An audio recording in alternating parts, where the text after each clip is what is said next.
Okay, sorry that it took a while. Stand up. Yeah. My name is Careful. Dominik Grönbühl. This is Martin Chietini, aka Norbert Unfug, and we would like to present our project Echtzeitkunstwelt, which is a real-time art world in English.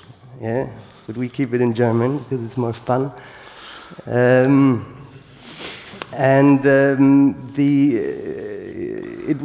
This project aims to be a online multiplayer framework in VR, and our main aim is to sort of research liveness in VR. I'm a dancer originally, and yeah, so we like to present performance art or art in all forms within this framework that people can look at together from all over the world and discuss.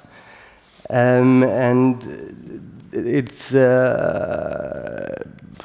funded by the Arts Ministry in Austria, and it's a year project. And it is Martin, myself, another 3D artist, Sebastian Pirch, who is not with us today, and Renate Kreil is the main team, and we sort of invite other artists and guests to help us with our research. But before we go into this, I would like to speak very briefly about what we are going to show here also, which is a duet, a dance in VR with a dancer, Verena Schneider, in Vienna at the Music University. And we will meet in VR and dance a little bit. And there are, bless you, there are different slots where you can sign up for, because it's upstairs in the new building in the multimedia room, and it is not so big, so we need to split up a bit. And we have different slots today at 12:30, 1 and 1:30, and tomorrow at 10 and 10:30. And Renate will be outside, if I'm... sorry, after the performance, so you can sign up this, and I can write down the time slots for you, and you can sign, because it's, you know, that program is so tight, mostly in the break, and you would be really happy if all of you will come. Okay? And yeah, just to organize, then it's good if you tell Renate when you would like to come. And yeah, so I'd like to go back also a little bit to project. How it all started. How it all started. Unfug and I did a project called Zwischenwelten during Corona, Dance Quest, which is a live VR installation. We have these furnitures, a box, a stool, a chair, and a ladder, which exist both in real and in VR. And there's this, you maybe see, there's this playing area. And yeah, here you see the... And we scanned this whole area and the room around it. And then we place, in this case, a little dancer in this, like, due to the scanning, and we also try to make it that way because we like the aesthetics. Due to the scanning, this gets roughed up a bit. So this is the box, the wooden box, and inside is Dominik, like a model of Dominik dancing, and here's 2 astronauts exploring this, like looking at him. Exactly. And yeah, and if you go up the ladder, for example, you can access different worlds. So the room changes shape over time, and then like dancers appear or a band plays for you. And we experimented with like how to get them in. So for the dancers, we motion captured them and took 3D scans, and then rigged them up so they can move these 3D scans. And for the musicians, we tried, for example, with a 360-degree video. So inside the virtual reality, this is a black ball that you can enter, and then they play the concert for you, like 4 musicians all around you. And this was also multiplayer already, so you would see avatars or representation of the other players in the space, and yeah, and it works online also. So the day after tomorrow, actually, we will show it in Vienna in 2 places at the same time, and you can also interact with the people in the other space. We showed it here in the Bio Center in Vienna. It worked outside. It doesn't always work outside. Yeah, it's dangerous. This space was okay. And we played it last Saturday at the Ars Electronica and in the summer at another festival. Yeah, and basically, yeah, as Norbert said, these furnitures, they act sort of as portals to changing the space. And yeah, and then this project, Echtzeitkunstwelt, we kicked off, was it before the summer? Yeah, I think so. And we were collaborating with a puppet theater. They work with these puppets that... Like hand puppets? Hand puppets, yeah. And we took scans of these hand puppets and rigged them so that, again, a dancer can control them. And here's an example.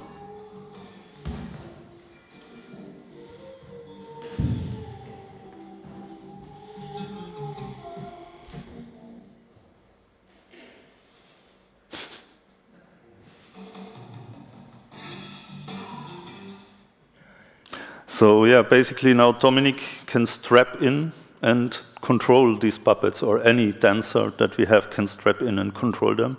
And I think there's one more.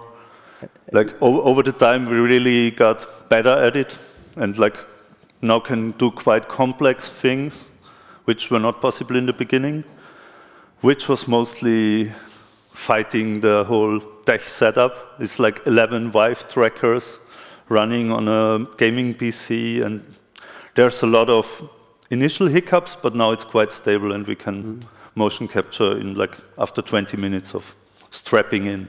And covering all the shiny bits in the studio, because reflective material. Since these trackers, they use an external tracking system which projects some infrared grid over the whole place. If you have anything reflective like windows or even small things like light switches, can mess up the tracking considerably. So we learned that over time.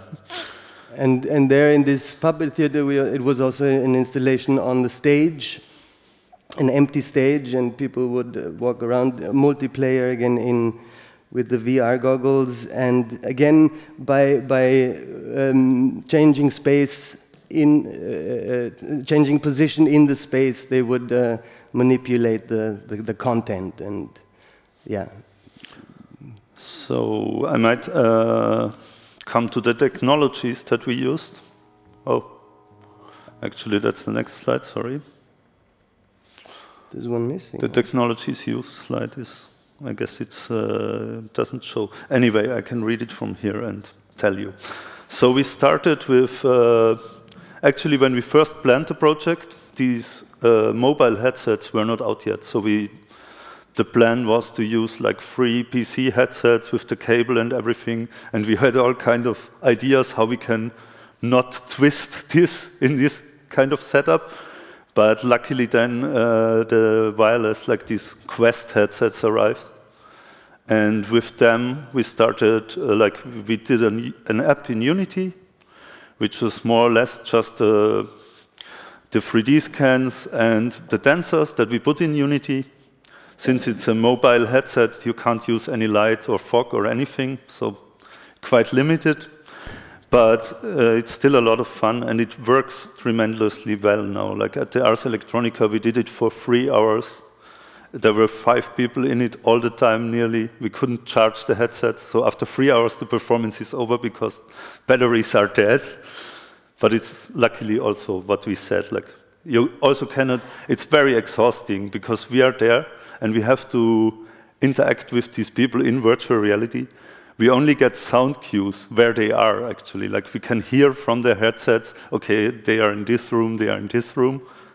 And we always have to watch them. Like sometimes people wander away and try to explore the physical space without seeing it, so they run into walls and stuff. But most of the time we can stop them. So yeah, due to these restrictions, since we are 3D artists, we love like fog and we love volumetric stuff and light. And due to these restrictions, we are now doing a new app in Unreal Engine, where we will use the headsets wireless. Yeah, that's also a new thing that arrived. Now you can use the headset wireless and stream from a computer. Doesn't even necessarily have to be in the same room if you have networks like we have here. And so now we're working on a thing for the Musik protocol in Graz, which will be shown on 3rd of October, I think. 6th. 6th, okay. 6 to 9.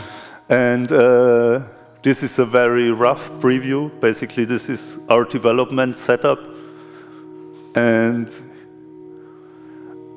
the idea of this whole thing is that you are able to control musical instruments by moving around in, like, this cube, for example, is a granular synthesizer, and I think this guy will now move in soon and play it. Ah, yeah, there he is. So he can now there's cubes inside. You can take them, and different cubes are mapped to different parameters in 3D space. So every cube can control.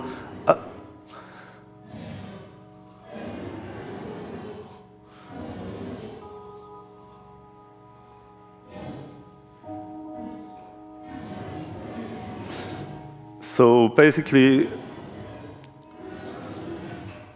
we get a lot of parameters out of these like 3D objects. You can have rotation, so you have 3 rotations, which is already 3 controls. Then you can get velocity, like how fast this thing moves in space. You can get X, Y, Z position. So for this instrument, for example, you play it by, you hold these 2 cubes. If you go like that, you have a low-pass filter. If you go like that, it's more like high. And the faster you move, the more grains you trigger. So it's very experimental, and we hope we get it stable until in 4 weeks where we show it. But it looks good so far. And actually, I think that's it from the presentation side. Yeah, so this is the Core URL team of the project, the team, and yeah, I'd be very happy if you join us upstairs for a session later. And we also should have some time for questions. If you have any questions, feel free. Thank you. Thank you very much.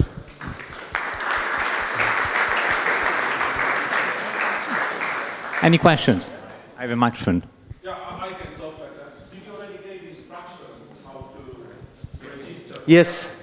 Okay. Everybody has seen Renate, I think. And Thank you. Yeah. I just want to add. Renate, just because you're streaming. I just want to add. I think I worked with Dominic for years with another project, and I just want to add, this is really a community building project that we are here now. And I think the wonderful thing with this project is wherever we are, and so this project can really, wherever we are, so we work with the environment which is there. So we can, like Martin said, so next time we are at a big festival, and so it's about music, it's Musik protocol, and we do an extra thing. It's never the same. That's what I want to say. It's never the same. It's always a new situation within the frame. Can I say that like that? And that's really the wonderful live thing, and that's why we are here. And this is, I think, a world premiere that we really try, a small one, do it interactive. That was, I think, never happened before, so we try our best with our colleagues from Vienna. Isn't it? yes, it is an experiment. Yeah. I might add to that, because I forgot to talk about that. So the technology slide, which didn't show. There was also, yeah, what we are going to do today is we use our tracking system, and we use Neos VR, which is like a metaverse. It's free on Steam. And we used it a few times already for experimentation. It's pretty cool because they already have, like, it's difficult to get full body tracking in an app. We also want it in our app, but for now we use this to test if it works for the dancers at all, if it's worth to implement this whole thing. And in general, our app is, like, in the end, it will be open source.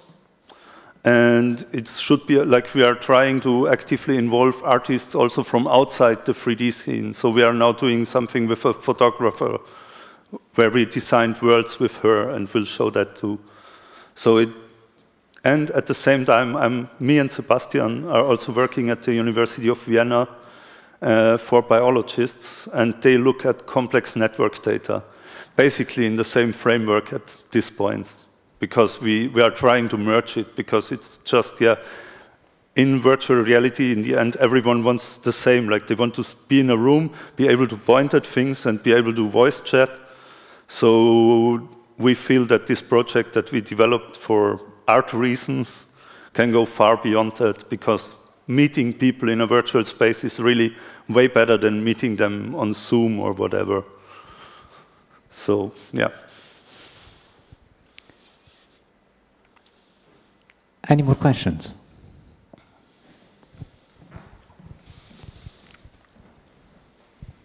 Thanks a lot. Very, very interesting.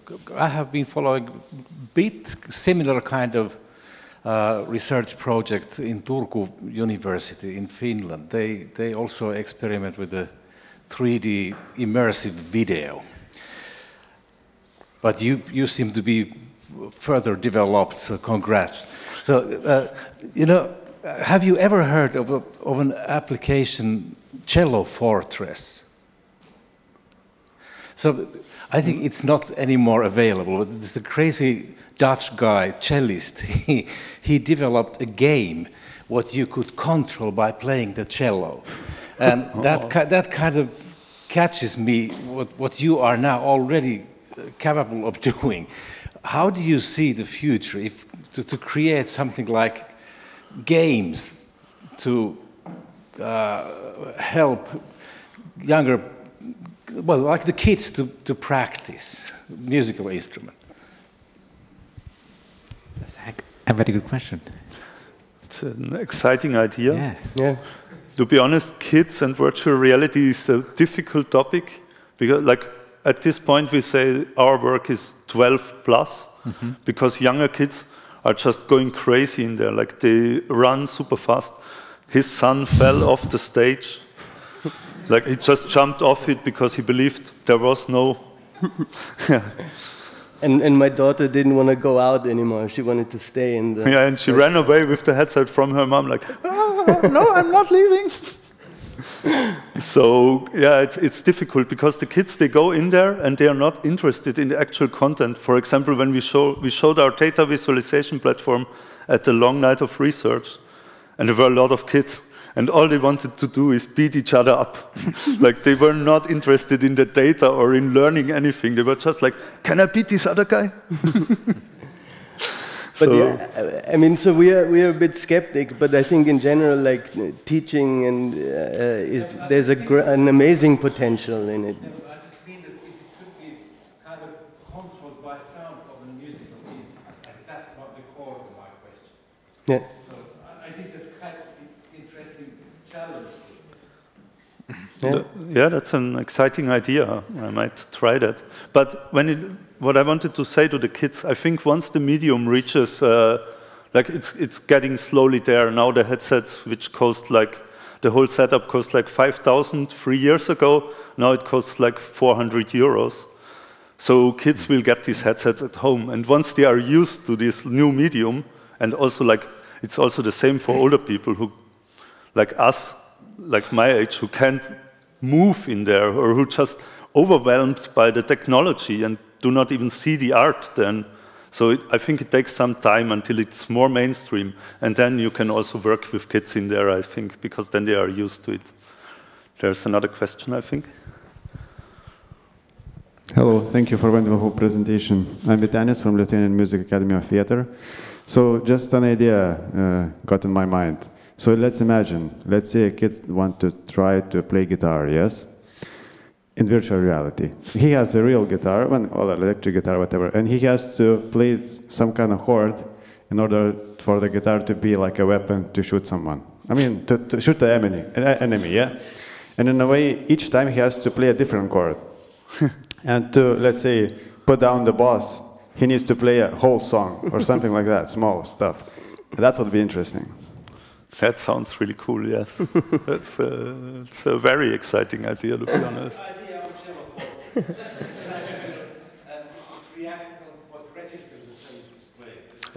Thanks for giving us ideas here. Well, thank you very much, Norbert and Dominic. Thank you, Rafał and Jan, for this session. I think what they have all had in common is we are creating, we are entering the territory where we are creating something that has never done before. Every performance is new. Every time we try your application, every time we try your immersive environment is something new that has never been created before. It cannot be created before because it is born from the interaction of people and the technology. And I think that is a very powerful one. It's something that only network technology can enable. And I can see how art is pushing the boundary of technology, asking for new things to be created, new tools to be there. We have the ideas, and we need the technology to support that, which is brilliant. Renate. I just want to add because the really interesting thing is we are also supported by Ultragrid. So that's the really, I don't know where is Milos there and yeah. Sven. So this is great to use this technology to experiment today with it. And yeah, I think that is important to say. Thank you for the support of TestNet. Yes, thank you, Milos. Thank you, Milos. And also thank you to Herman, who does the same thing in Vienna.